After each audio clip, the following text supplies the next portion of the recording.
Good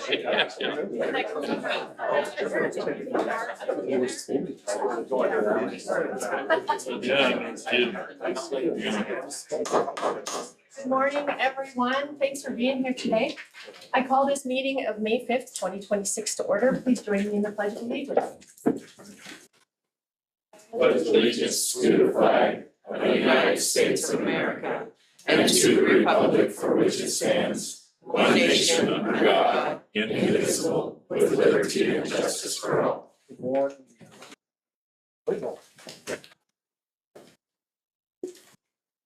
Our first item of business this morning is the consent agenda. It includes 21 items. It was published and copies are available. If you would like to discuss an item, it will be moved to the regular agenda and comments can be made at that time. And it looks like it's got some races at the Speedway and some weddings coming up. Madam Chair, I move to approve the consent agenda and authorize the chair to sign documents as required. Motion and a second. Any discussion? All those in favor, please signify by saying aye. Aye. Those opposed? Motion carries. Item 3 is to consider the agenda.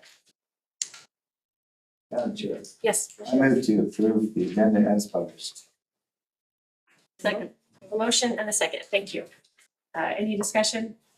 All those in favor, please signify by saying aye. Aye. Aye. Those opposed? Motion carries. Item 4, announcements. We have a few this morning. Employee appreciation. Today, we're recognizing one employee for their service to Sheridan County. They'll receive a certificate of appreciation and chamber bucks. And this is Airport Manager Robert Gill with the Sheridan County Airport celebrating 15 years of service. Good to see you.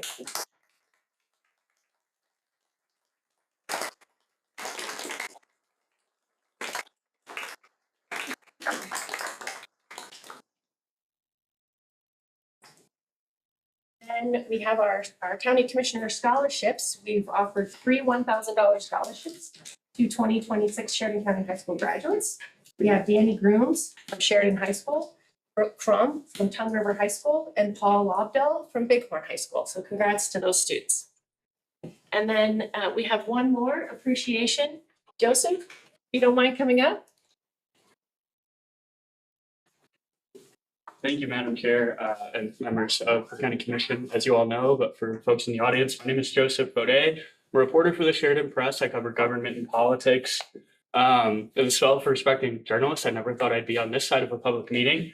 However, today I have a great honor for Sheridan County's Administrative Director, Cameron Duff. He and I have a pretty strong reporter and source relationship ever since he moved into that role. April or so, 2023, when the county announced that he would take over that job from Renee Obermueller.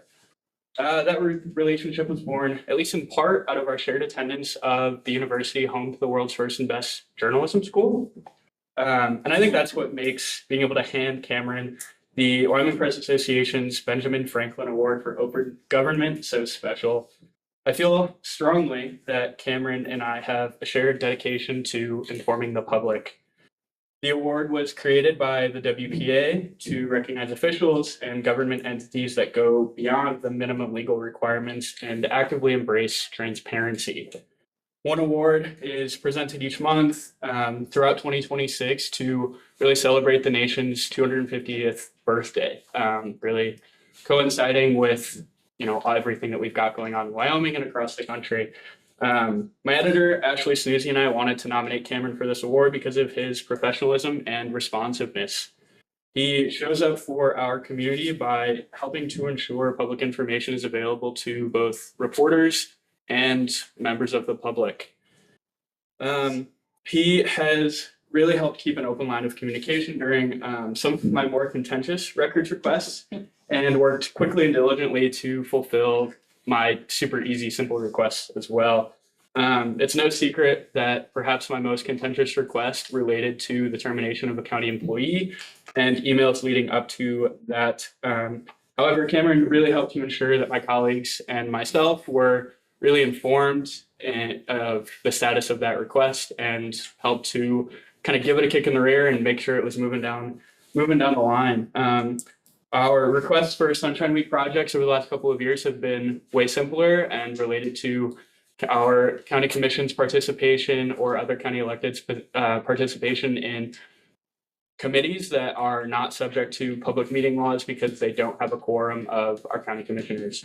And last year, it just centered around the number of records requests the county had received in a calendar year. Which is all to say, Cameron has really helped facilitate records requests for me several times in my more than 3 years in Sheridan, and I fully expect that he will continue to do so as long as I can see the bighorns on my trip to Walmart. We are truly lucky to have someone like Cameron in his role because of his deep commitment to helping keep citizens informed and engaged. Thank you all. I'll stand for any questions if you have any. Otherwise, I've got a little certificate to hand Cameron. Any questions for Joseph?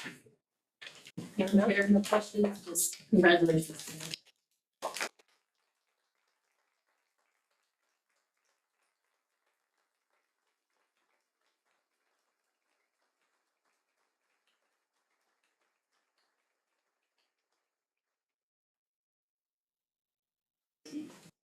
That's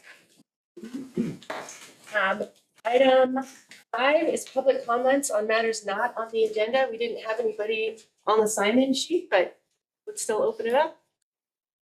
Okay. Item 6 is to consider resolution 26-05044, the 2026 polling place location change for the primary and general elections. And I'll call on Eda Shaw Thompson, County Clerk. Good morning, Madam Chair, Commissioners, Eda Shaw Thompson, County Clerk. Looking at this beautiful map right here, very colorful behind Commissioner Jennings. We discovered late in the game that the building we had been using for a polling location, which was the Vulcan Collision and Coating, it's located at 1831 South Sheridan Avenue. The building had sold and had been leased to 3 new businesses. It had also been remodeled. And the areas that we had been using previous for voting were no longer in existence. So that building obviously became something that we could no longer use. We then asked and searched high and low within this district and precinct for an option that would work. We came up with nothing. In reaching out to GIS, Richard Immel, who created this beautiful map for me, he quickly oriented me to the existing polling locations. We talked about various options and we went with the Rock. The Rock is a current polling location, thank you. And you'll see that really this precinct and district is this blue. It's very long and skinny. But what Richard helped me to understand with the GIS world and census blocks is that the majority of the people are in the north end. So with that in mind, we tried to look for a polling location closest to the north end of that district and precinct. We're very thankful to the Rock and Calvary Baptist, which is also on Bighorn Avenue. Both were willing to help us and to step up. What made it easy is that the Rock has all the parking, the additional parking, it's paved. They have all the ADA requirements already. They have a secure place for the election equipment. So it just seemed to make sense, even though we know there's a river runs through it. And there's different access points between Bighorn Avenue and that precinct and district. There's more than one way to get there. So it is my request this morning by the Board of Commissioners to consider this resolution to move this polling location outside of the district precinct, but with the understanding it's the best option that we have. And with great thanks to the Rock, who immediately said, yes, we'll help you out if that's your best option, and we're it. I did notify the county chairman of the Republican Party and the Democratic Party on the 20th when I met with them in person. And I did send out notices to 700 plus voters in that district and precinct. And as of yesterday afternoon, I had not heard a single word. Have you heard any more? So I'm just checking with my election division, but we had not heard a comment or a phone call or a question back, but we did explain in the letter what had happened and the reason to move the polling location. We also did the advertising for this in the press, and so we've met all of the statutory requirements, and it's now before the board for your consideration. Let's, great background information. I know we've chatted about this before. I don't, folks have any other questions for Ida? If not, I'd look for a motion. Madam Chair, That's right. move to approve and authorize the chair to sign resolution 26-05-044, the 2026 polling place location change for the primary and general elections. Second. The motion and a second. Any discussion? Hearing none, all those in favor, please signify by saying aye. Those opposed, motion carries. Item 7 is consideration of resolution 26-05-045, 2026 election districts and precincts for the primary and general elections. I'll call it Ida Thompson, on the clerk again. Good morning, Madam Chair, Commissioners, Ida Thompson, County Clerk. This resolution for your consideration today, I did at the last minute realize I had left off 2 columns. So last night, Terry and I worked on this resolution. So the current resolution that was in your packets, everything is exactly the same. What I'm asking is for a motion to consider the substitute resolution, which now includes the 2 columns of equipment. That is the only change. I apologize for this oversight. It's just simply I left it off. But per this statute 227101, the Board of County Commissioners, with the advice or recommendation of the county clerk no later than the first meeting in May, in every general election shall divide the county into not more than 30 election districts. Each district shall be assigned by number and can only be changed as at this designated meeting. You will notice that for the resolution that you just approved, thank you very much. This was assuming that you would approve this change right here for Vulcan to the Rock. You'll see that that change has been made on here. It now says,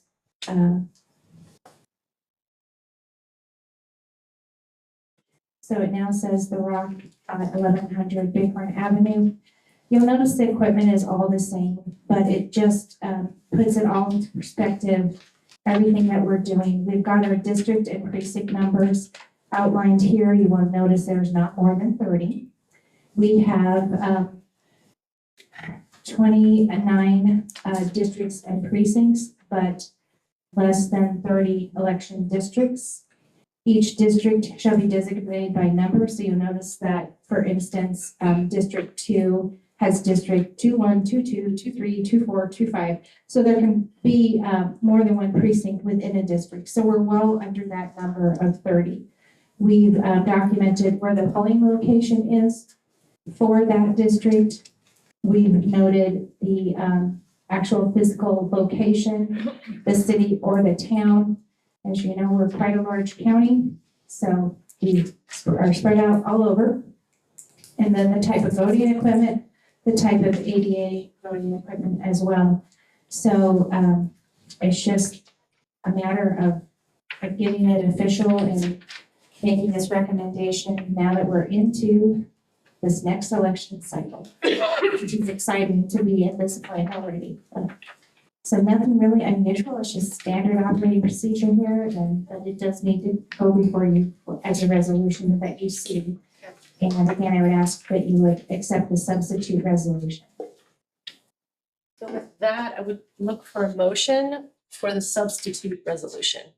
Madam Chair, Yes, I Commissioner. move to approve and authorize the chair to sign resolution 26-05-045, 2026 election districts and precincts for the primary and general elections Would you mind adding as amended?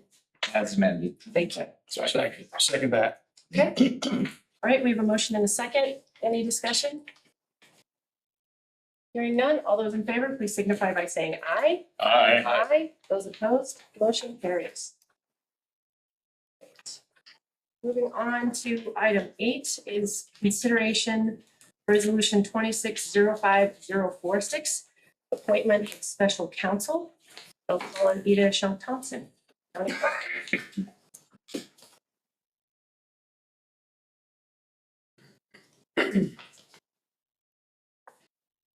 Madam Chair and Board of County Commissioners, Eva Thompson, County Clerk. Before you this morning is a resolution for your consideration. I am seeking legal counsel on clerk duties and clarification of those clerk duties.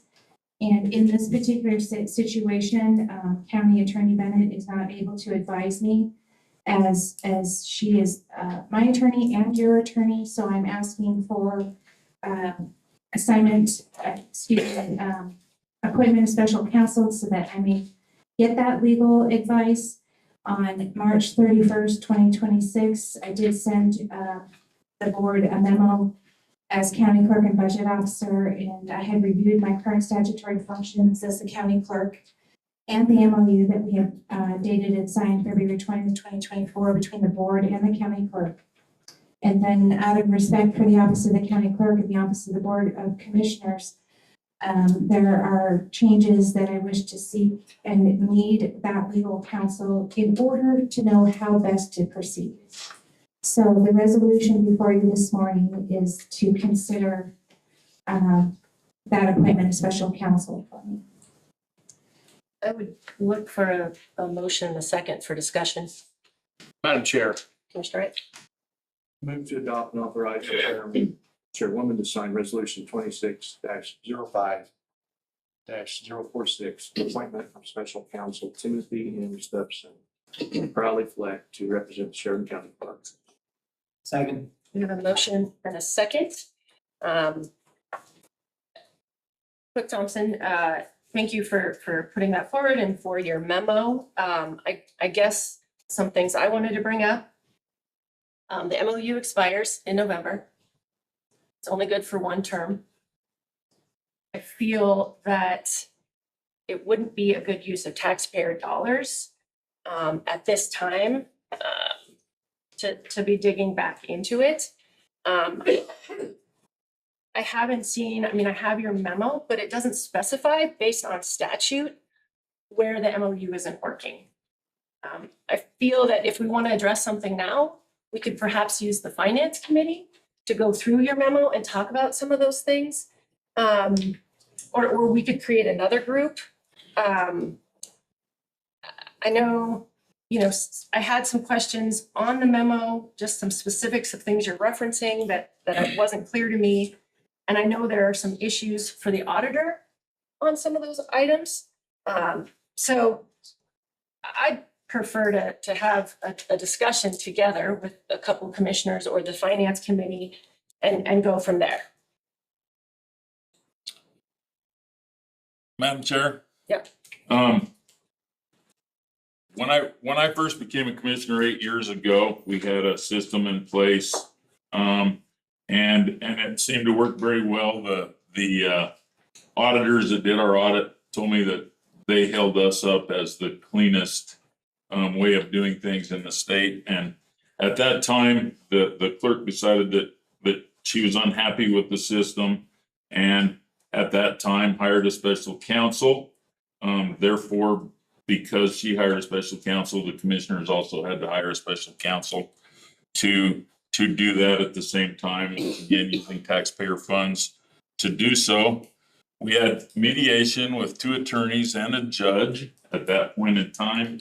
And then the clerk became unhappy with the attorney that she had. So then she got rid of him and required an additional attorney to be hired to represent her at that point in time. And a memorandum of understanding was developed by this group, by attorneys and by a judge, and signed by all parties. And like you said, we've operated under that since the date in 2024. And I believe that we're operating under that. Now the clerk wishes to hire another attorney to try and change the issue. We recently agreed to hire 2 accounting firms, one to help prepare for the audit and another one to do the audit. And that is at a fairly high expense. And I certainly believe that we need to let that carry forward before we try and change anything and hire any other attorneys at taxpayer expense to hammer out an issue that I think that we should be able to handle in-house. So most assuredly, I will be voting against this motion. Thank you. Any other discussion? Madam Chair, Yep, Commissioner Jennings. I kind of have a little bit of a question. You know, I see the counsel that's being requested. That individual is currently on another case having to do with the county commissioners, so I want to make sure we're not having any issues there, but I've always had troubles with the MOU. I think there's some questions in it, statute. I can understand where Clerk Thompson is coming from, but I can also understand the other side of trying to work with this. And one of the solutions I'd like to ask Clerk Thompson to consider, I'd like to give it one more go of trying to reconcile this before we go to a lawyer. So not stopping this from happening, but tabling it for 1 month, the next month's meeting. Let's give it one more go. See if we can come to some kind of solution before we go to that. Would you be amenable to that? Madam Chair. Sorry, let me turn on my mic. Commissioner, or Clerk Thompson. Madam Chair, may I speak? So when I wrote the memo, March 31st, I shared that the need to rescind the MOU because the MOU had failed. As county clerk, I did believe the MOU was the answer, and I gave it my best. However, the board and the county clerk do not interpret the MOU the same.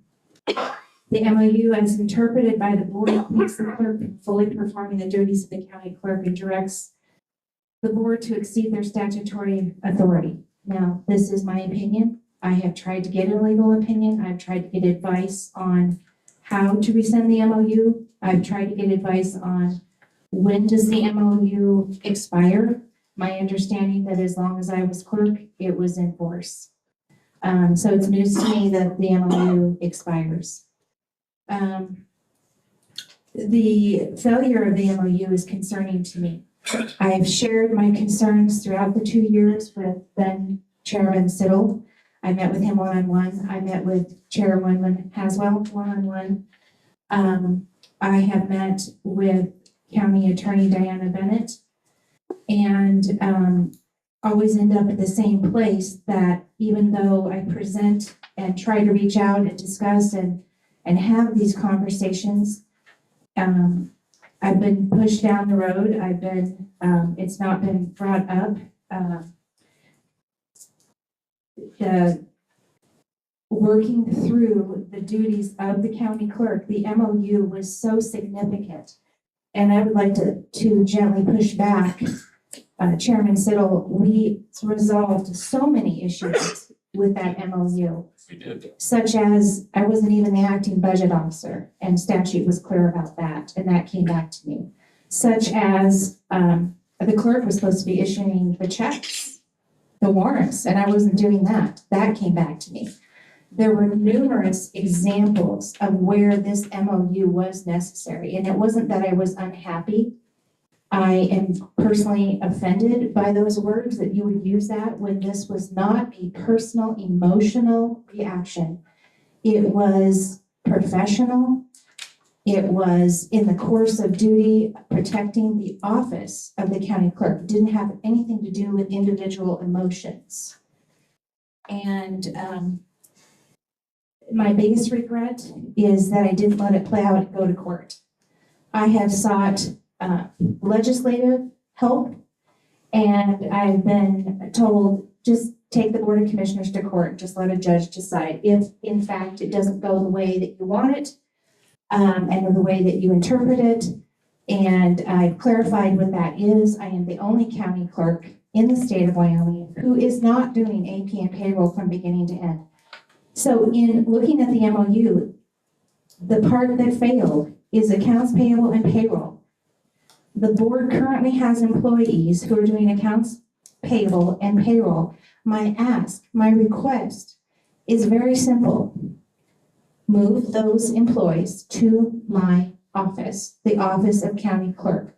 Let the office of county clerk fully do the duties of AP and payroll. So I have given very specific things that I'm wanting to address in here and to make those changes. My hope is that the board would have agreed to these changes. I have made these changes in my requested budget. So working through this in the next month, you will see this same request in my requested budget. So yes, there is hope yet that the board could work this out and satisfy what I believe to be interpretation of statute. That as the only county clerk not doing AP and on the state, move all of those employees to me out from under the board and let the county clerk do that job. The job of AP and payroll, as all my fellow clerks are doing in the state of Wyoming. It is not my intent to force more money to be spent on lawyers and attorneys. So my first hope was in writing this memo back in March that the board would come forward in a formal board meeting and discuss this and talk about what we needed to do. Not in a committee, not one-on-one with myself in the chair. Those conversations went nowhere. Whether it was Chairman Siddle or Chairwoman Haswell, and out of great respect for the office of county clerk and out of great respect of the office of the Board of County Commissioners, I would ask for that cooperation moving forward, and I would be willing to consider tabling this topic. I have already signed a, what is it called? An engagement letter with Timothy M. Stokes from Crowley and Fleck out of Casper. And I did ask County Attorney Diana Bennett. I told her that's who I wanted to hire. There were no concerns brought up at that time that I couldn't hire somebody that was currently working on another case with the board. But you will notice in the engagement agreement that it's very specific to just my particular issue, my scope of engagement, and that it cannot go into anything else other related. So I can have more than one relationship, in my opinion, for this letter of engagement, but I would yield to Mr. Beaver or Diana Bennett if they want to speak to Commissioner Jennings' question on that. But I did notice the letter of engagement did specify very specifically what the scope would be. So maybe that would help answer that question. The other thing that I did ask for is I asked for County Attorney Diana Bennett to give a legal opinion to help us as a board of commissioners and as county clerk to better understand what our relationship should be. And out of respect, I really appreciated Diana Bennett's memo. Now, she did not do this 2 years ago. And so I think moving forward, I was excited that she actually not only gave it this opinion verbally, but put it into writing on March 23rd, 2026 this year. And I attached it to my memo to you, and it supported what I already knew. And so I just wanted to publicly thank County Attorney Bennett for putting her legal opinion as direction to all elected officials, all of us, how we should work together for the betterment of the county and out of respect for each other's offices, out of respect for the system, the way that it is set up. I think she explained very well the type of government that we're in. And I was really hoping that in addition to have this new information for this go around in support of my memorandum, that as clerk and as board, we could then have this conversation and move forward with changes that would, in what I hoped would be a good outcome. Again, I don't have legal counsel in this memo. I was not able to get legal counsel when I wrote. I am feeling a little bit vulnerable that way, and I would really appreciate your consideration in that if we have to move much further with this, where there's no, where I met with no changes, where I met with a closed door. I think with that, I yield. Madam Chair. Yeah. I don't have the letter of engagement in my packet. Does anybody else have it? No. Okay. Just for clarity. And I I apologize for that. It was supposed to be in your packet, and I do have that, and I can have copies made.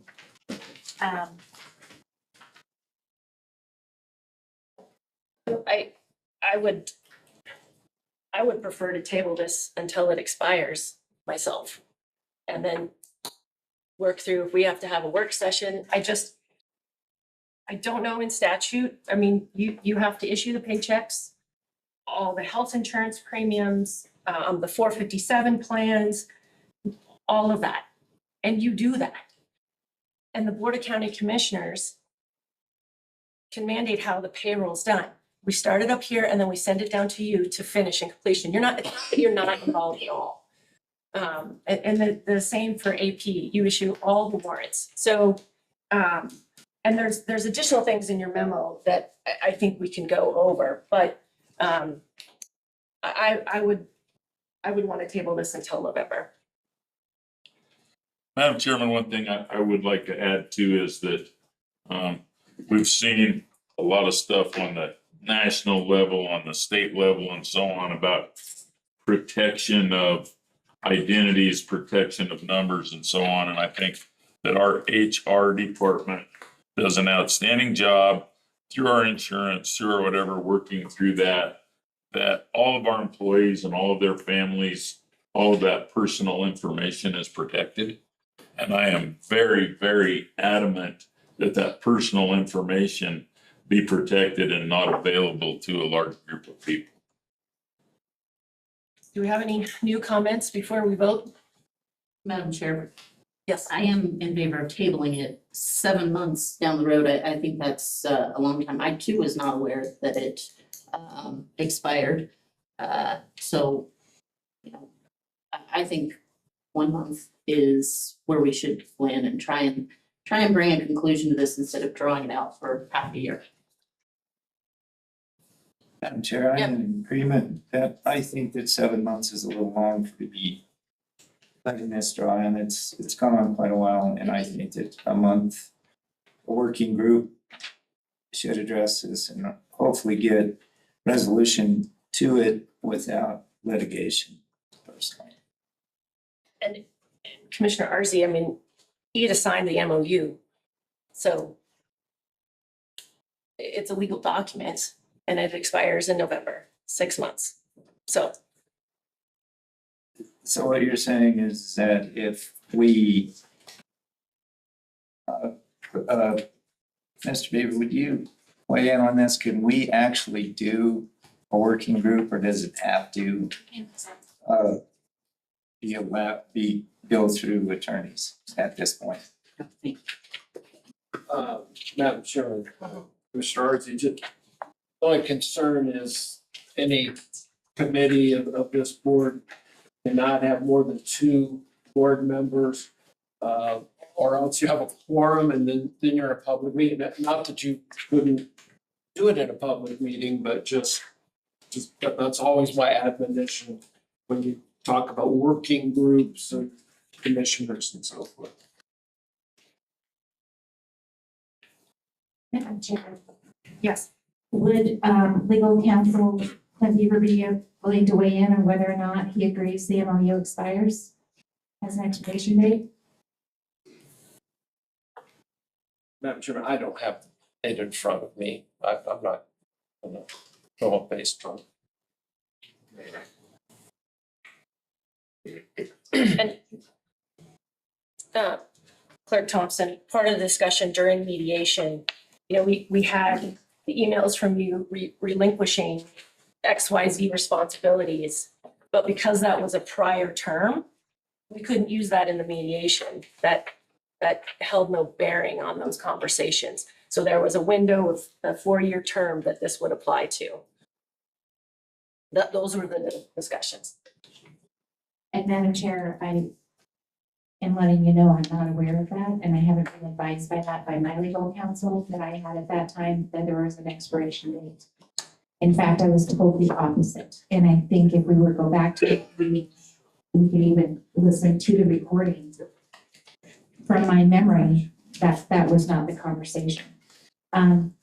Whether it is or not, whether it expires or not, again, I would like legal counsel to be advising on that. And it is the first for me to hear that. Also, Madam Chair, if I may, Commissioner Siddle's comments about HR, I think are irrelevant and not appropriate. Nothing in my memo talks about moving any of HR to the county clerk. It's not even a relevant conversation. I would also like to point out that the county clerk may manage HR. Many of my fellow county clerks do.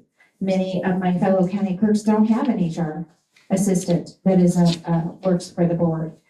One county has an HR assistant, Teton County, who works for the clerk. So that is not what my memo was about. I was not looking at HR. I was looking at AP and payroll. So I think the comments about HR should not be considered. They're not relevant to this discussion.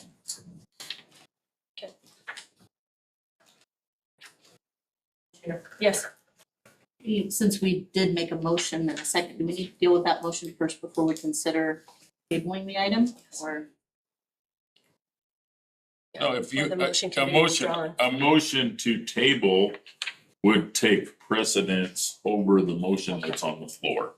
You can make a motion to table or to,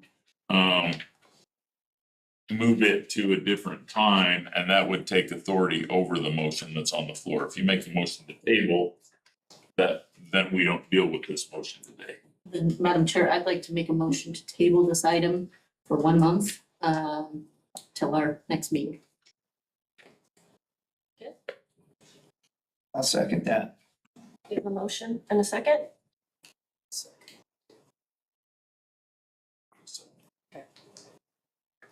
All right, any discussion? Hearing none, all those in favor signify by saying aye. Aye. Aye. Aye. Those opposed? Aye. Motion carries. All right, I apologize. I did not catch everybody's vote. I can't hear everybody. Lonnie's the no. 4, and 1 against. Correct. Thank you. All right. Item 9, consider cooperative agreement for responsibilities between Wyoming Department of Family Services, Child Support Program, and Sheridan County Clerk of District Court. Call on Renee Botten, Clerk of District Court. Thank you, Madam Chair. Commissioners, what we have in front of us, Renee Botten, Clerk of District Court. We would really get into that microphone. Sorry, thank you. Sorry. There you go. This is a cooperative agreement or a contract between the Department of Family Services, Child Support Program, and Sheridan County Clerk of District Court. It's very similar to the clerks of district court throughout the state. And this agreement has not changed. Every 2 years, they renew this agreement, and it really has not changed much from the 2 years prior agreement. When it first came on March 25th, 2026, I immediately sent it to Clint Beaver, Deputy County Attorney, had him review the agreement, see if he had any concerns for it, and look over it. The purpose of the agreement is spelled out in the agreement. It says the purpose of the agreement is to delineate the mutual responsibilities between the parties to receive and distribute child support payments.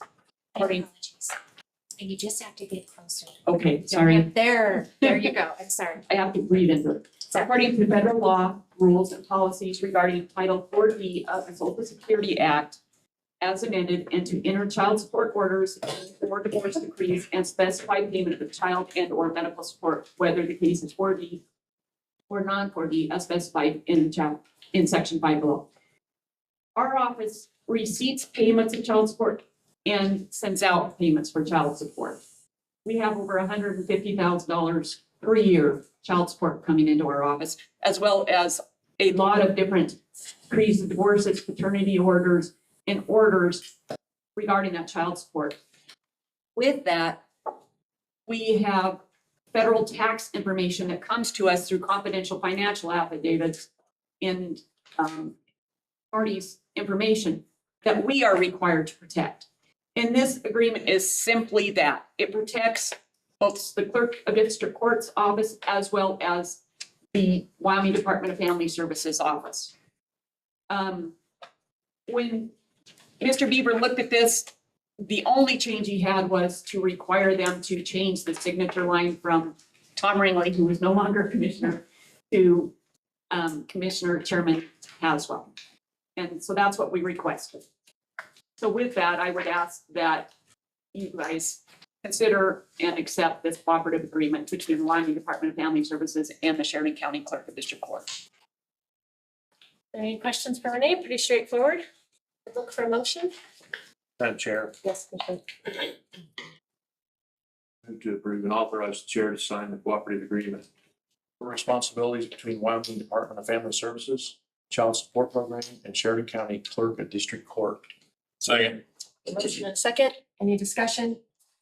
Hearing none. All those in favor, please signify by saying aye. Aye. Those opposed, motion carries. Thank you. Oh, thanks, Renee, sorry. Item 10 is to consider an appointment of Ken Muller, County Engineer's viewer for the vacation of a portion of the alley between lots 14 in Block 3 and Block 4, Town of Lador, and the north half of the alley south of Lot 13, Block 3, Town of Lador. Ken's not here today, but standard operating procedure here. So I would look for a motion. Madam Chair? Yeah. I move to appoint Ken Muller, County Engineer, viewer for vacation of a portion of the alley between lots 14 and Block 3 and Block 4, Town of Lador, and the north half of the alley south of Block 13, Block 3, Town of Lador. Second. A motion and a second. Any discussion? Madam Chair, I Yeah. guess I have some discussion. I didn't realize that Lador was a town. Yes. Is Lador considered a town? Isn't Lador about a 2-block area in Story?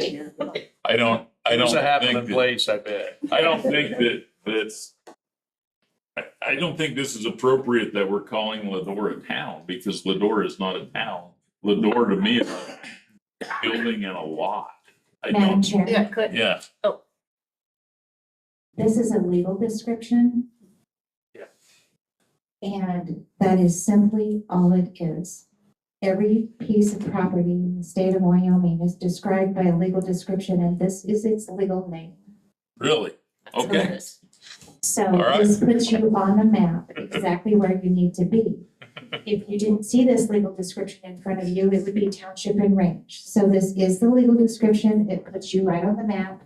You can come down and look at the plats and everything and see that that is in fact its name by legal description. Okay, as long as it's a legal description, I'm okay with it. We'll have to go visit the Town of Lador. Yeah. All right. All those in favor, please signify by saying aye. Aye. Opposed? Motion carries. 11, Resolution 205047, ballot proposition for continuance of a 2% countywide lodging tax. And I'll call on Zane Barstead, Board President, Travel and Tourism. Good morning.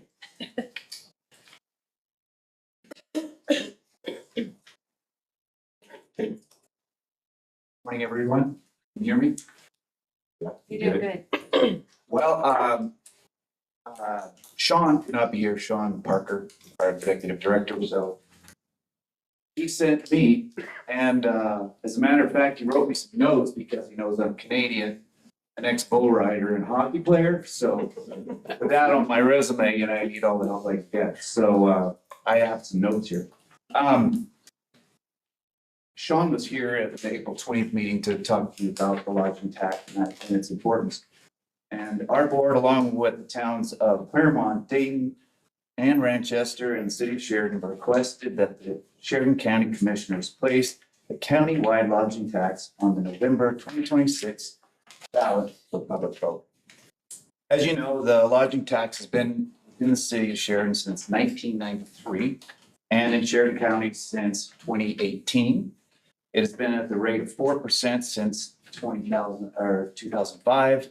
And in 2021, the state legislature made the first 2% permanent and the other 2% going before voters in a midterm election. Just so you know, the funds are used to advertise and promote our community to both domestic and international visitors year round. They're used to fund and market events, to staff and operate the Sheridan and Burgess Junction visitor centers, and to support an industry that employs more than 1,000 people directly here in Sheridan County. Visitor spending in Sheridan County generates more than $165 million each year. The average visitor spends more than $250 per visit in our community on stays, and that average 2.8 nights. More than 53% of visitors come from more than 400 miles away, and in total, visitor spending generates $3.7 million in local taxes and $5.4 million in state taxes for our community, with major economic impacts on hotels, restaurants, retail, and more. The tourism industry makes important positive economic impacts on our community, and we respectfully request that this ballot measure goes to the voting public as it has every 4 years since 1993. If you have any questions, please let me know. Questions for me? No? Okay. Hearing none. Madam Chair, Yes. County Clerk, my question might be for legal counsel. My apologies, this is my first time to review this, and I'm just now wondering about the question for the ballot. Don't we typically see the question on the resolution, so I know exactly what to print on the ballot? Or is this something that we recommend later?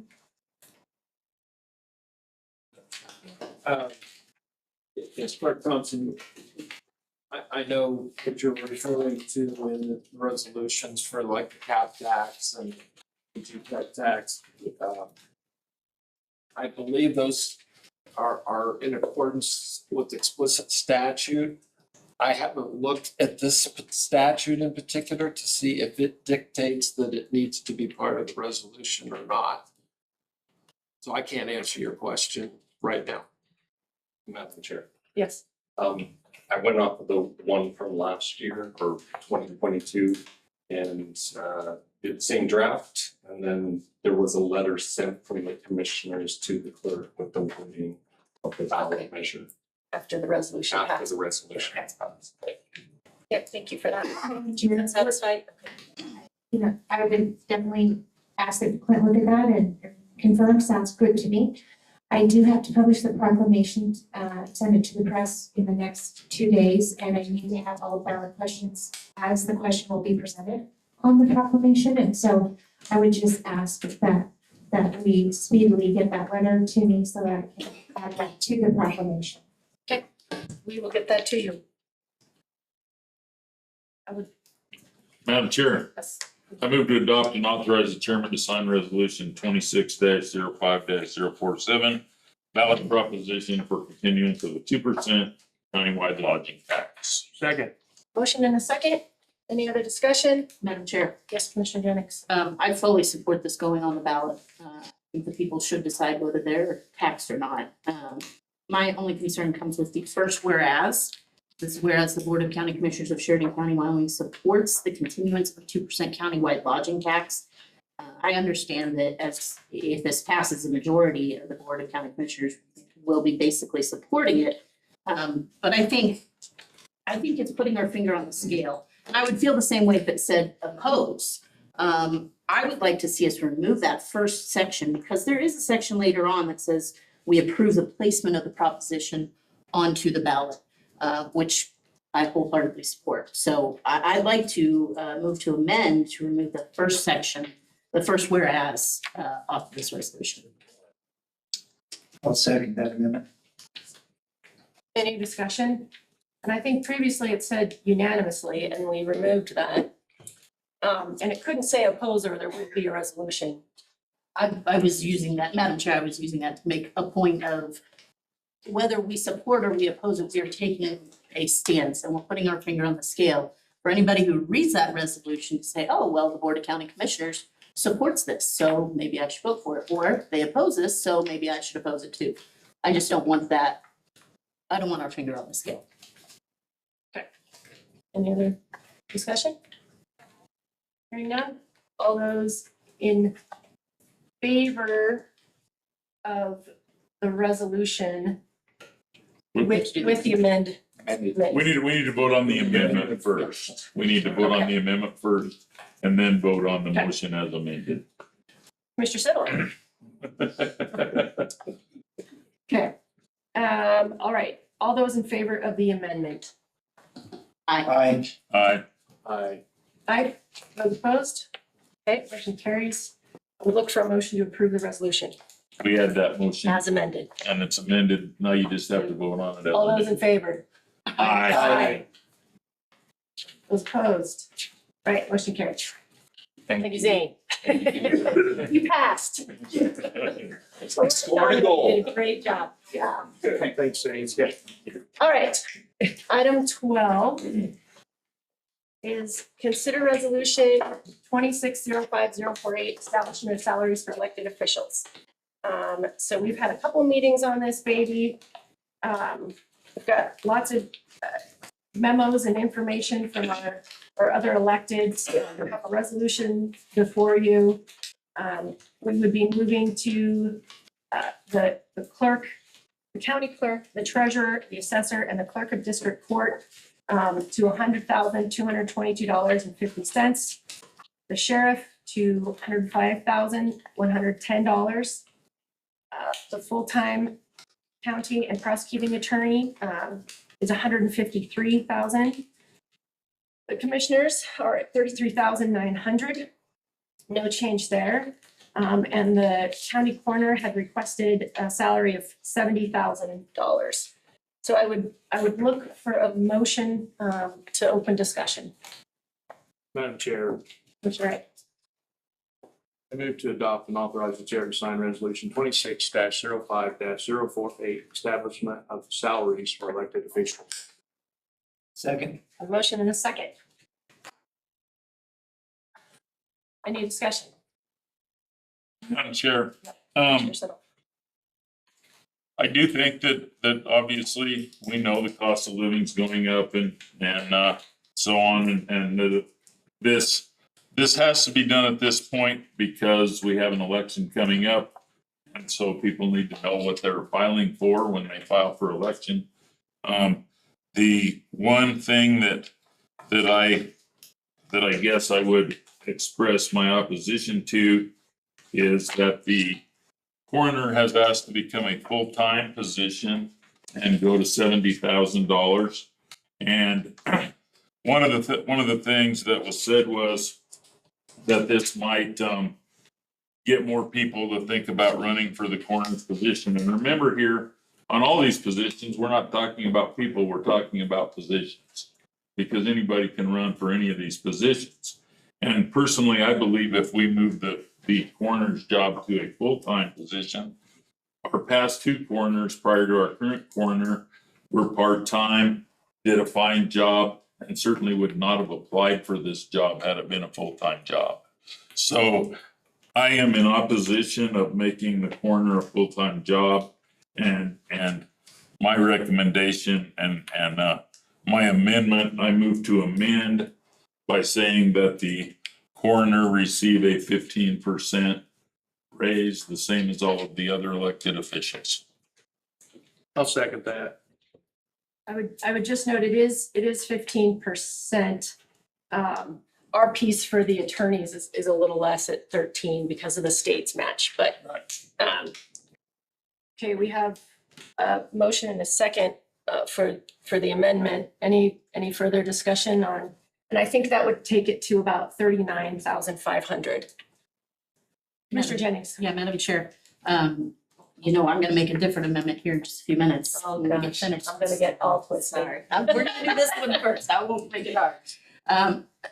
when I look at the county coroner and I look at the actual cases, we're very similar to, case-wise to Fremont County, the information that was provided to us. I think we do have to make a decision whether that position is gonna be part-time, or full-time. Caseload almost lends it towards full-time. So while I'm not necessarily in favor of going up to 70,000, I think we certainly need to look at, should this be a full-time position? So I'll be voting against the amendment.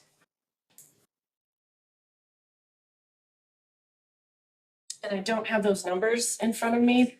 It's in the packet, under, right, a couple pages next. It's like 4 pages next, it's a little graph like this. See that? I do. I thought there was a bigger one with all the counties. Well, Fremont's at 156, we're at 91. This one says 150, so I don't know. It says, Madam Chair, it says 150 cases or So- calls in 2025. And maybe the coroner can clarify Yeah, that. because I believe there were what was the word? That's the spreadsheet I wanted. They didn't actually have to go to the scene. They were just phone calls. They were Oh, that's the call calls. Response. Sir.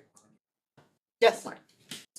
Dr. Bird, would you like to come up and answer the question? Because that's, doesn't match the other spreadsheets we received for actual calls. And explain the difference to us between one you gotta get in the car for and one you don't. Pretty please. Morning, everybody. Morning. So the distinction is you're looking at corner calls. Those are actually ones we go out to the scene and do a death investigation. Non-corner calls take a little bit more time. Yes, we do get a call either by the hospital or a different agency, but we don't stop there. We research it out. We follow up on it to see how legit it is. And I think you had 59 of those. The other numbers you gave us in your spreadsheet. Number 59. Yeah. Yeah. 91 corner calls and Yes. then 59 59, non. what we call, we put that term, not corner Okay. calls. But they were actually, the coroner's office is involved, because we review. And sometimes we've actually had to take a non-corner call and make it a corner call, just based on the information that we received, either from the medical facility or other information, so. Okay. Any other questions for Dr. Bird? No. Okay, thank you, Dr. Bird.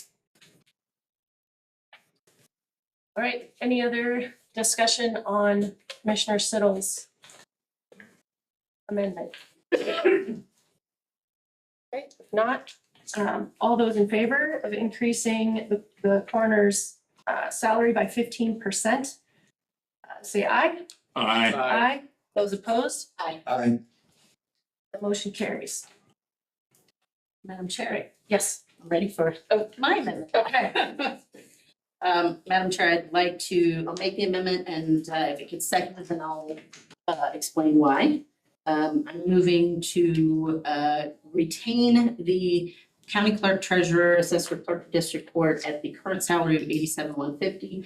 Retain the sheriff at $91,400. Retain the county and prosecuting attorney at $115,450. Retain the commissioners at $33,900 and put the coroner at $55,000. second, You have a motion and a second? Madam Chair, you know, I understand the cost of living adjustments. Cost of living has gone up for everyone. And as I look at this, this is not a reflection on our current elected officials at all. You know, I appreciate the fact that you came in and discussed what you'd like to see for the future. But as I look at it, most of the citizens in Sheridan County didn't get cost of living adjustment. So we're asking them to not only absorb the inflation that's happening in their own lives, but also to absorb the inflation from us raising salaries for everybody else. So I just can't go with that. So that's my amendment and my reasoning. Thank you. All right, any other discussion? Hearing none? All those in favor of Commissioner Jennings' amendment, say aye. Aye. Those opposed? Aye. Motion fails. All right. Now back to the original, approving the resolution as amended. All those in favor, please signify by saying aye. Aye. Those opposed? No, No, All right, last item. Thank you folks for being patient with us this morning. Some work to grind out this morning. All right, moving on to 1 cent GPET funding requests for fiscal year 26-27. Follow Cameron Duff, Administrative Director. Chair, Commissioner. We put out the application process for the GPIT. We received all the applications in. This is now your opportunity to review them. You have your packet in here. The spreadsheet I have up on the screen, just to point out, if it's in a tan color, it just means that the group asked for a little bit more funds this year compared to last year. And then if it's in green, they are either a brand new applicant or did not receive money in this current fiscal year. It doesn't mean they've never received money, they just this current fiscal year. So when we're looking at all the available funds, I took a very conservative approach as to what income's coming in and increased it by 100,000 to 2,960,000. We're anticipating about 48,000 in interest, bringing it to 3 million. Now, it's quite possible the economy stays strong and we will have more than that, but I don't want you to be misled and think that it will guaranteed to be strong and overextend in that category. With that, you ended up with 3,228,500 in requests. That puts you at a current deficit. If you funded everyone at their request, you would be short $228,500. So it comes down to commissioners deciding what you want to do. It was difficult to go ahead and say one motion and everyone agrees on it and here's the funding amount. So unfortunately, this means you're going to have to go one vote. Yeah. Yep. And one more thing is applicants are here in the audience. It's not that they're going to be presenting anything, but if you have questions, they may be able to answer those questions. Okay. And I think these first ones, I think we're usually on the same page on the patrol car requests, the emergency services, juvenile justice, the rural fire districts, and then search and rescue. Are folks good with those numbers? Madam Chair. Yes, Dr. Jennings. The only one that I had a little bit of question on was the search and rescue. I'm wondering if it might not be appropriate for us to go through each one and say, I don't know, give numbers. And I'd certainly like to just make a quick brief statement before we begin, if that's all right. Sure. This always seems to be one of those days where it can be contentious or it can be, stressful. I want this body to know that I appreciate what our nonprofits do.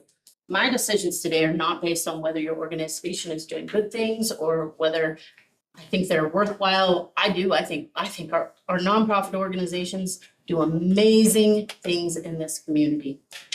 I have a problem with funding many of the nonprofit organizations, one, because it's unconstitutional based on the necessary support of the poor clause. But secondly, because I don't believe in forced charity.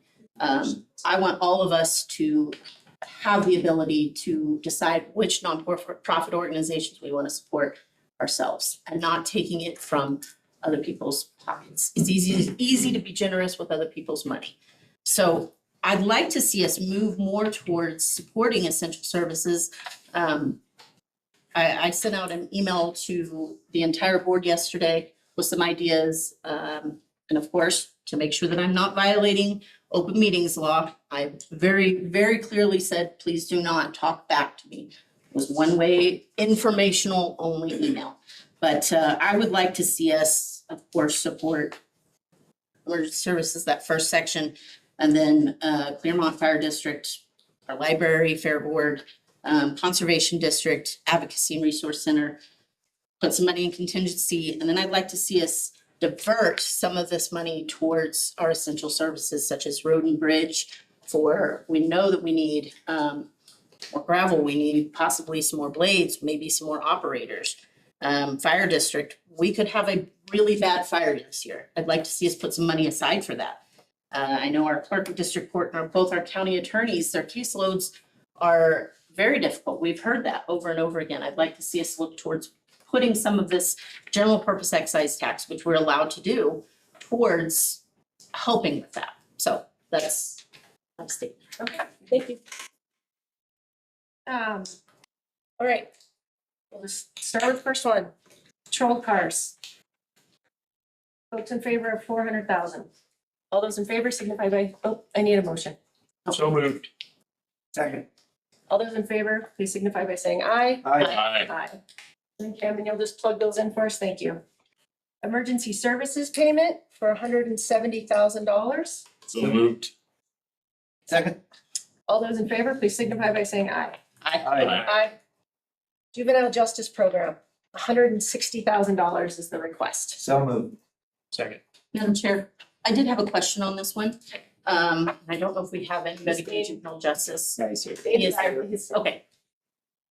Sorry to make you come all the way up front, Dave.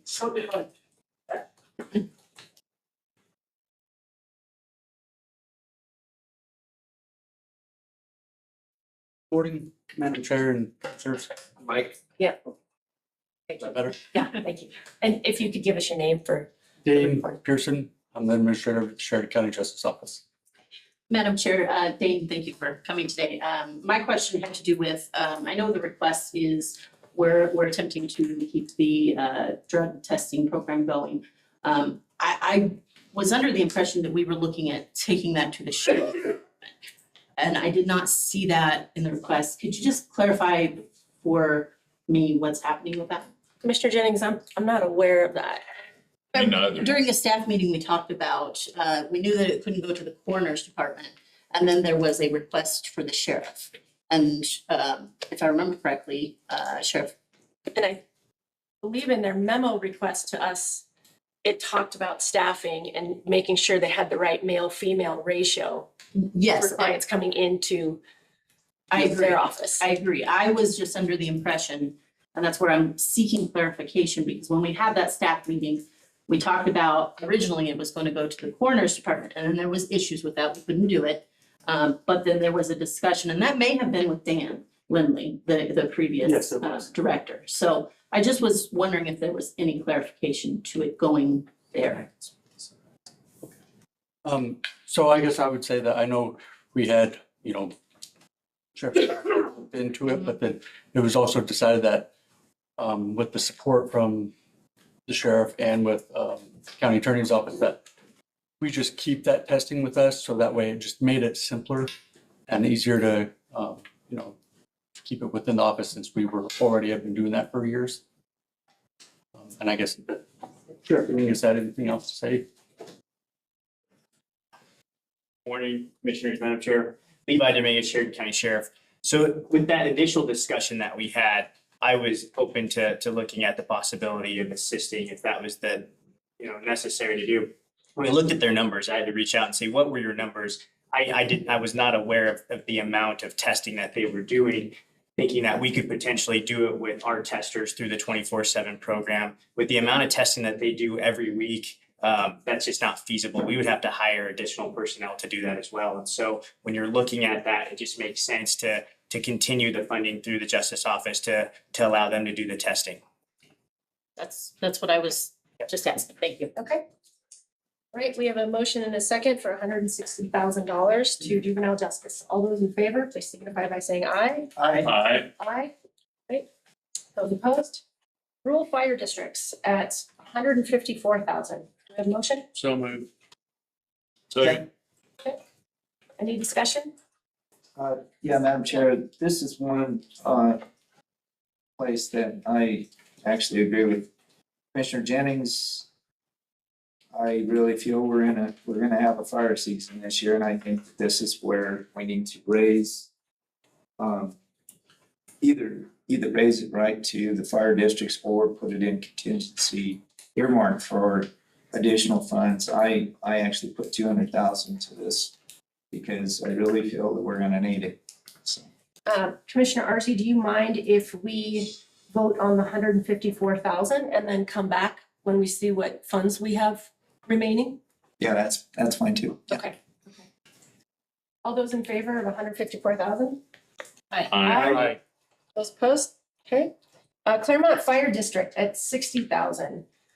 This is for radio equipment. You had a chance to. Yeah, find out a little more? I spoke to Josh and I guess he's back there in the corner, but, yeah, Claremont has around 34, 35 units, spread all over their district. You know, their district's over 1,000 square miles, so it's a big piece of country to protect. And slowly but surely, they're trying to upgrade their radios in some of their units and also handhelds for the personnel to use. And with the current funding system we have, they're able to do a couple a year. Well, with that many to replace, I mean, we're talking years and years and years before they get them all up to snuff. By that time, it'll be a new system that needs to be replaced. So this is try to help them pick it in gear a little faster and replace them a little faster. Any other discussion? All those in favor, please signify by saying aye. Aye. Those opposed? All right, search and rescue at 25,000. You had a question, Commissioner Jennings? You know, I wasn't able really to tell where all their funding sources came from. I was hoping somebody could clarify a little bit more for search and rescue. I don't know if anybody's in the crowd. It's not sound like it. They're out searching and rescuing. I'm not sure if I can answer all the questions, but I'll do my best, or if you have specific questions, I can. I think it was more of a broad question about what all funding they get. Yeah, so most of the funding that comes through are through donations through the community. There is some funding that comes through, I believe that correct me if I'm wrong, Cameron, can you explain Chair, it's Forest Reserve Title III funding, and it's roughly 21,000. I think it fluctuates each year. Last year it wasn't provided. This year it'll be about 22,000. So that funding is not a constant funding source. You know, when you look at if there's a search or a rescue mission, we can put in reimbursement for that, whatever the costs are for those particular incidents that we can get through the Office of Homeland Security. They oversee the Search and Rescue Council budget, but that gets approved as well. So minimal funding other than a lot of private donations throughout the community. Okay, any other questions? I would look for a motion for 25,000. Second. Okay. All those in favor, please signify by saying aye. Aye. Right, those opposed, moving on, road and bridge capital equipment at $425,000. Motion? So moved. Second.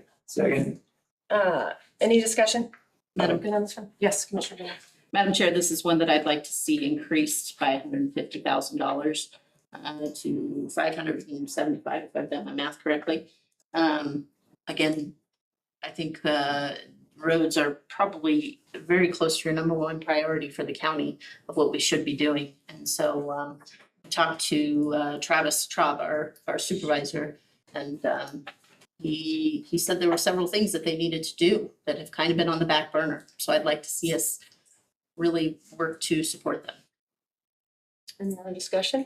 I would say, I would agree with you, but let's wait and see how we shake out at the end before we increase it. So similar to the rural fire districts, Yes. and we'll just come back, okay. All right, all those in favor of the 425,000, say aye. Aye. Those opposed? Motion carries. Airport capital projects at 200,000. So moved. Second. All those in favor signify by saying aye. Aye. Those opposed, so moved. Library capital projects, the request is $210,000. Last year we gave $160,000. Madam Chair, I had that the same as last year instead of the 50,000 increase. Okay. So far, we haven't saved any money. We need to start saving some money. Right. Okay. Um, Sorry to say. I know. I think on top of the 150,000 for the elevator.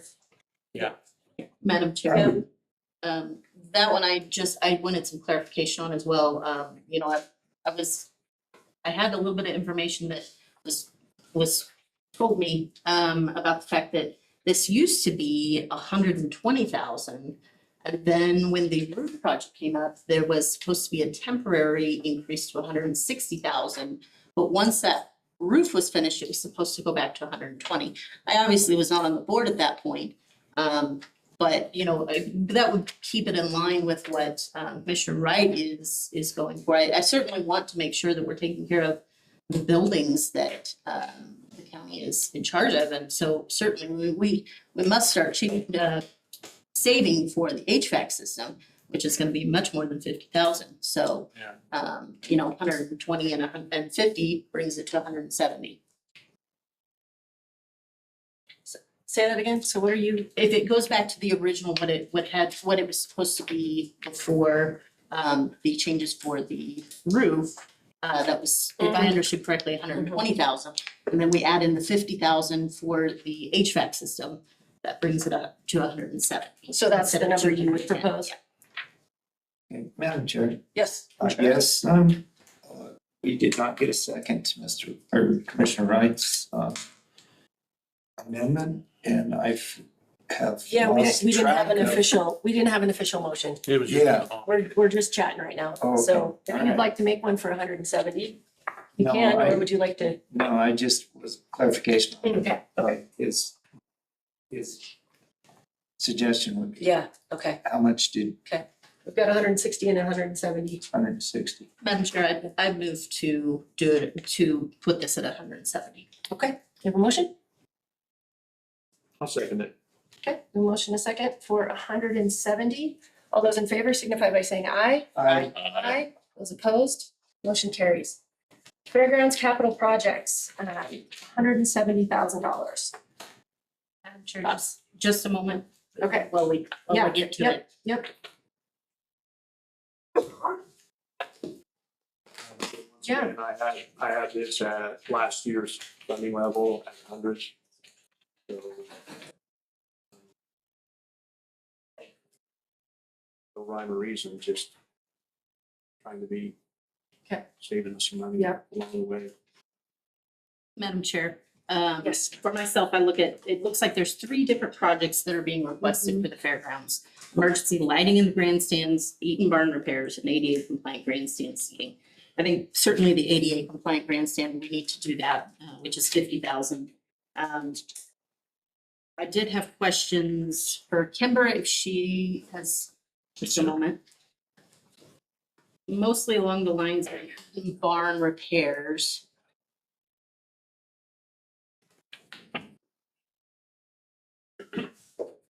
Madam Chair, Kimber, thank you for coming today. I know, I sit as a liaison to the Historic Preservation Commission, and one of the things that has been talked about is, of course, preserving the barn.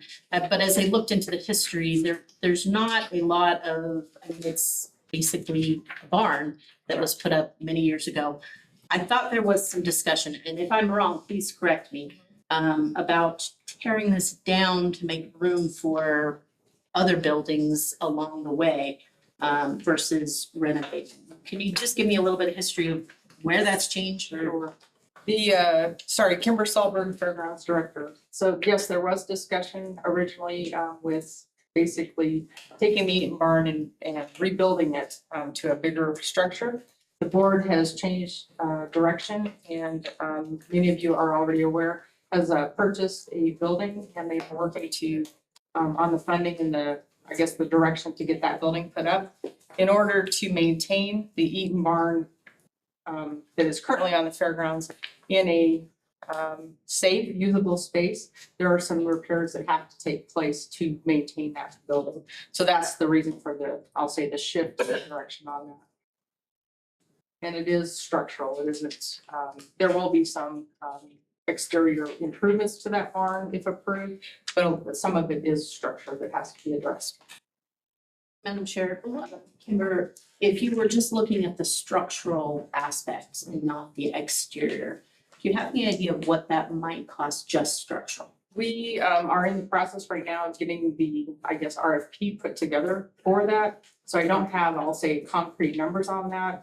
And the recommendation at this point is to have various contractors come in and provide what their professional opinion is on to make it structurally sound. In hindsight, I would say though, I don't know that it makes sense to make it structurally sound and have it still be in the disrepair on the exterior that it is. And I don't know that putting, I'll say, another coat of paint on top of it will be sufficient. Madam Chair, I do have one other question for Kimber. This is on the emergency lighting in the grandstand. It does say that, yes, there is a deficiency in the emergency lighting system, but there is a temporary solution. How many times has have you had an issue with the emergency lighting not working before the solution, the temporary solution came? Yeah, that's a knock on it, isn't it? Yeah, sorry. Since I've been here, which is, I'll say, going on a 4-year run, we have not had a power outage. Having said that, as all of you know, with being a public facility and having patrons and community members on the grounds, it's our obligation to make sure that that building and facility is safe in every aspect. And therefore, if the lighting were to go out in the grandstands during a major event, or even a lesser than major event, it is not, the emergency lighting is not sufficient for what we have. So for the past over a year, we have set up a temporary emergency lighting.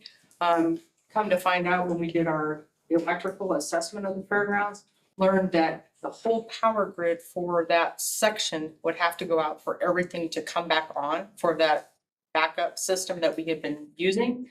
And therefore, it's important that we have the battery backups for the restrooms, the under the bleacher or the grandstand lighting, as well as on the, I'll say, the front of the grandstands, for people to get out safely and egress the property. So the temporary solution would not work if we were to have a. What happens is let's say that it's a all outage, then the temporary would work. If it's a certain circuit that goes down, let's say you're in the south restroom and the south restroom lights go down, if the whole system doesn't go down, the emergency lighting does not pick up that one circuit piece of it. So it's a very needed so that the entire facility would be taken care of at that time. I don't know if that, does that make sense? Clarifies it. Madam Chairman, I certainly believe that we have a severe liability issue there. If we don't have emergency lighting for people to leave, we know that grandstand probably seats more people than any other venue in our community. And we have a full, if we have a lightning storm and knock out the power, Mr. Garstad and I are familiar with that happening at one point several years ago. We could have serious injuries or whatever, and we would take the liability for that if we didn't have the emergency lighting system. So I don't think we want a temporary solution. I think we want a permanent solution to make it right. I think that our investments in that fairgrounds is very, very important to our community. And I think that the Fair Board is trying to do a tremendous job of getting things done. I realize that we're looking here at way more requests than we have the money for. So I will just go ahead and make the motion that we reduce the $170,000 they requested to $130,000. Second. A motion, a second. All those in favor of the 130,000, say aye. Aye. Aye. Those opposed? Thank you, Kimber. Thank you. Moving on to the Hub on Smith. The request is 60,000, no change from previous years. Motion, So moved. Second. motion and a second. All those in favor, please signify by saying aye. Aye. Those opposed? Aye. Okay. Motion carries at 60. The next item is Goose Creek Transit at 100,000, no change from previous year's requests. Do we have a motion? So moved. Second. Motion and a second. All those in favor, please signify by saying aye. Aye. Those opposed? Aye. Oh, no. Aye. Aye for a no. There we go. Okay, 3-2. Motion carries at 100,000 for Goose Creek. Should mark these off. Advocacy and Resource Center, 40,000. Again, no increase. So moved. Second. Madam Chair. Mr. Tins? On this one, I thought long and hard about, of course, our necessary support of the poor clause in the Constitution. Advocacy and Resource Center, while they are a nonprofit, it is necessary support of the poor, but I'm actually going to vote for it for a different reason, which is because when you've got an individual who has been assaulted, or if you have abuse that's happening, it's, from what I've found from Advocacy and Resource Center, their role is to go in and support that individual so that they can testify against their abuser. And so I look at this as we are preventing future crimes or trying to prevent future crimes. So I'll be in favor of this. Any other discussion? All right, all those in favor of the 40,000, please signify by saying aye. Aye. Aye. Those opposed? Compass Center for Families, asking 35,000, a $5,000 increase from previous years. Any discussion? Madam Chair, I would move that we support Compass Center for Families at the previous rate of $30,000. I'll second that. Okay, we have a motion and a second. Any discussion? All those in favor, please signify by saying aye. Aye. Aye. No. Okay. Motion carries at 30,000. We have the Bighorn Development Center, previously the CDC, at 15,000, a $4,000 increase from previous year. Madam Chair, I Yes. move that we support them at 11,000, which is last year's Okay, funding. a motion Second. and a second. Any discussion? All those in favor of 11,000, please signify by saying aye. Aye. Aye. Those opposed? No. No. Salvation Army. Request is 25,000, same as last year. So moved. Second. Madam Chair? Yep. I sit on the advisory board for Salvation Army, so I will not be voting on this. Okay. All those in favor of 25,000, signify by saying aye. Aye. Aye. Opposed? Motion carries at 25. Chaps. This is a new one at 30,000. I had 10,000 penciled in. They're new and limited funds. I don't know if there's any other thought on Chaps. Madam Chair, I actually had 5,000 penciled in this new. Okay. Right. Do you have a preference? I would look for a motion. Madam Chair, I move that we go forward 5,000 grant to CHAPS. Motion, do we have a second? Second. All those in favor of 5,000, please signify by saying aye. Aye. Aye. Aye. Those opposed? Aye. Sheridan, motion carries at 5. Sheridan Foster Parent Exchange, request is 15,000. These are a new applicant. We have thoughts on this one? I had 5 down for this one. Madam Chair, I'm in agreement with you. I actually had penciled in 5,000. I think what these people do is actually needed, something that's been needed for some time, and they continue to grow. It's something that as a community, we need to get behind these people, and so I had them penciled in at 5,000. Okay. We have a motion. Do we have a second? Second. All those in favor, please signify by saying aye. Aye. Aye. Motion carries at 5,000 for shared and foster parent. Madam Chair, I didn't get a vote. Oh, I'm sorry, opposed. Oh, aye. Okay, thank you. Sorry. Moving on to at ease horsemanship. The request is 20. I had 10 penciled in. Do we have any other? Madam Chairman, I will move that we put 10,000 towards Eddie's horsemanship. We have a motion. Do we have a second? I'll second it. I'm kind of at odds because we got two entities doing this, I think the same thing, but yeah, I'll second it. It's a little different. And I don't know if we have questions for Mattson or, oh, hey, Brett. If we had any specific questions I for, don't. okay. Any specific Okay. questions. All right. I've had a chance to meet with them a couple times. They have programs beyond what CHAPS provides, outdoor facilities, programs set up with the VOA. Well, it was in their application. Anyway, all right. We have a motion and a second for 10,000. All those in favor, please signify by saying aye. Aye. Aye. Those opposed? No. Aye. Okay, motion carries for 10,000. All right, page 2. Parks, Pathways, Recreation, and Open Space. The Sheridan Community Land Trust requested 35,000. This is similar to previous years. I had 25 penciled in. Don't know if anybody had any other thoughts on it?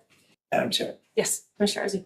I think they're self-sufficient.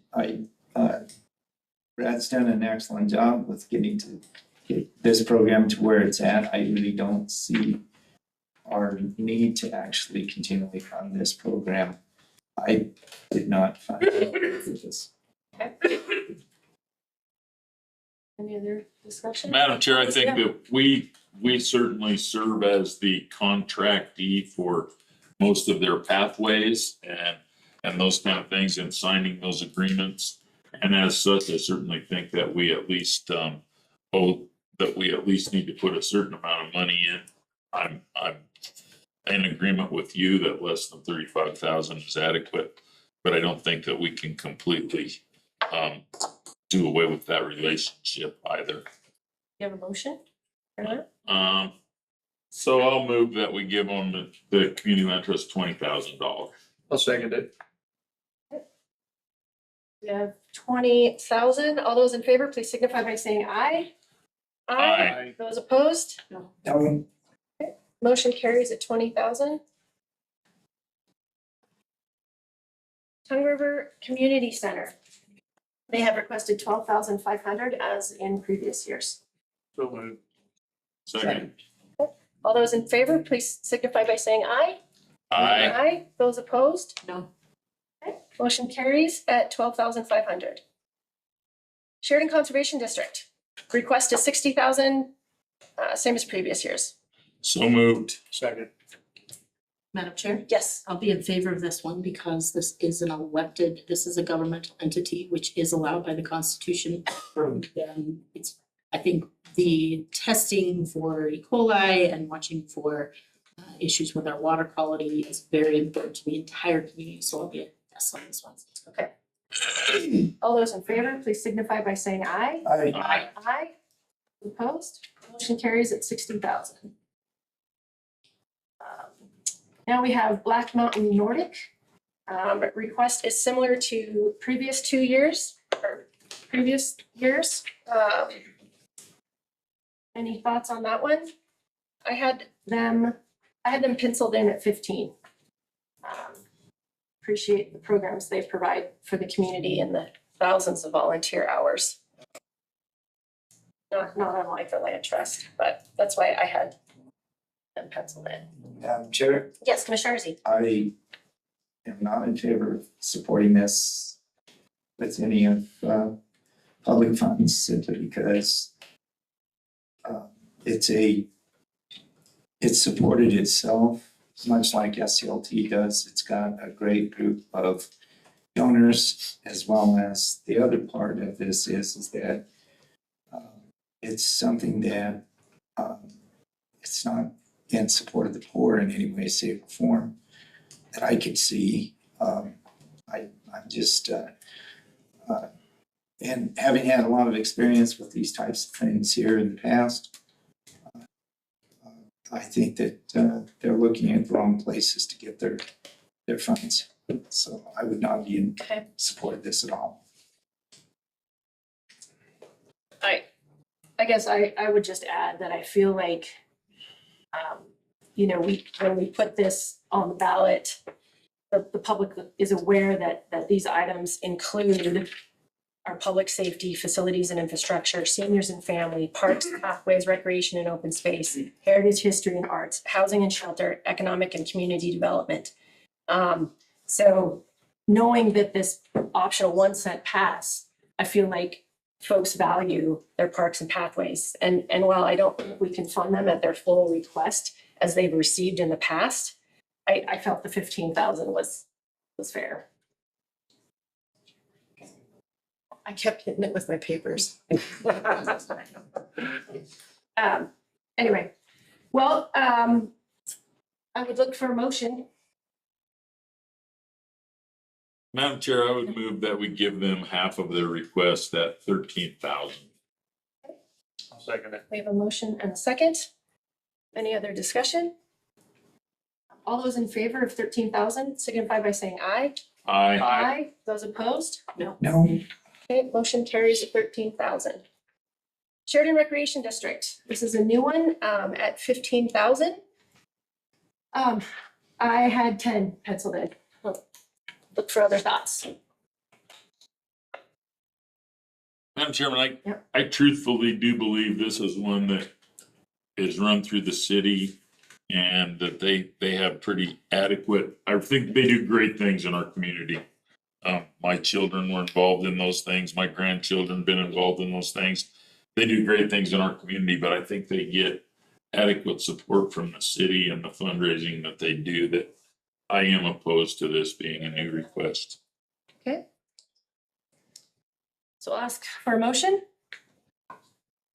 Madam- Second? is that a motion or? No, so we wouldn't make a motion in the negative. I would look for a motion, and if we get none, it would fail for lack of a motion. So asking a second time for a motion? Third? Hearing none, that fails for lack of a motion. All right, Heritage, History and Arts Museum of the Bighorns, the request was 35, previous, the same as previous years. Did we have any thoughts on that one? I had 30,000 in there. Madam Chair, I would move to fund them at 30,000. Okay, no motion. Second.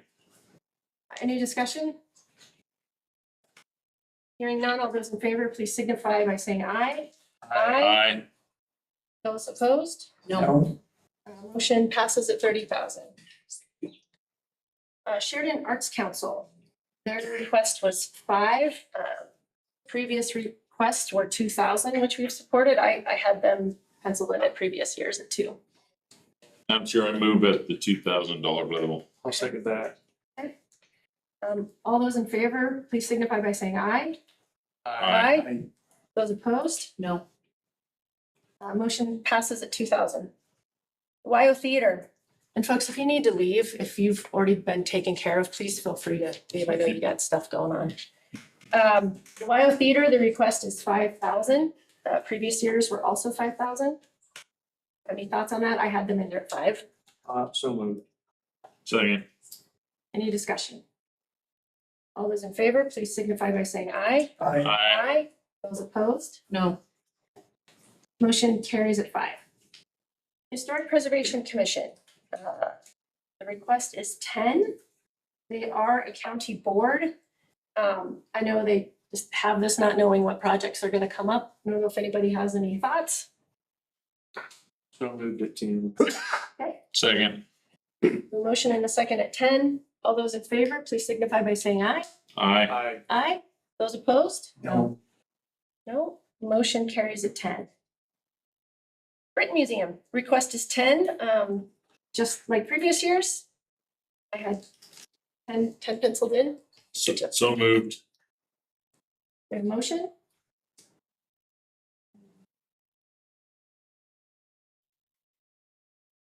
Motion? We have a second? Is there a second time? Second, a third time? Okay, Madam Chair, Yes. would move to fund them at 5. okay. So Second. we have a motion at 5, a second at 5. First motion failed for lack of a second. All those in favor of 5, please signify by saying aye. Aye. Aye. Those opposed? No. Motion carries at 5. Natural History Museum of Wyoming, this is a new one. Their request was 32,000. I had them penciled in at 5. Anybody have any other ideas? Madam Chair, I would just say that they're doing a great job of trying to do some fundraising. I assisted with the large fundraiser that they had earlier in the year. They really are making this available to a lot of kids, but the money that they requested is for underprivileged kids basically to get tuition to go to their camp in the summer, which takes them out and gets them hands-on to do dinosaur type programs and dinosaur digs. And I've seen a presentation on it. It's an outstanding program. But 32,000 is a large ask. And so I would submit to probably something less than that, but certainly a great program for kids. I would look for a suggestion, Commissioner Settle, if you don't mind. Okay, 10,000. We have a motion. Do we have a second? I'll second it. Motion and a second for 10. All those in favor, please signify by saying aye. Aye. Those opposed? No. Holly, did you get in there? Yeah, Okay. I said no. Sorry, I didn't quite hear it. Sheridan Artist Guild, Sage, the request is 10,000 as in previous years. And I had 8 in there for them. Madam Chair, Yes. I would move to fund them at 5. Okay, we have a motion at 5. Do we have a second? We have a second at 5 for Sage. Third time? Okay. No second, motion fails. Moving on to Science Kids. They've received 8,000 in the past. The request is 10,000. I had them in there at 8, as in previous years. Do we have a motion? Thoughts? Madam Chair, I move 8,000. Second. Motion in a second. Any other discussion? All those in favor, please signify by saying aye. Those opposed? No. Motion carries at 8. Housing and Shelter, Dog and Cat Shelter, request is 45,000 as in previous years. Any discussion there? I had 45,000 penciled in there. I know that's a need. So moved. Second. Motion in a second. Madam Chair, Yes, Commissioner Jennings. on this one, normally I would be in support of this, but as I look through the financial documents, there is somewhere around a $5.5 million dollar for the word, but investment, so. Endowment? Yes, thank you. So I'll be opposed to this. All right, at 45,000, all those in favor, please signify by saying aye. Aye. Aye. Those opposed? No. No, Okay, motion carries at 45. BOA of the Northern Rockies, the request has not changed. It's 50,000. So moved. Second. Motion and a second at 50. Any discussion? Madam Chair. Yes, Commissioner Jennings. Once again, this is a great program. I worked for BOA for several years. Love what they do, but if I'm looking at the financial documents correct, they had my notes.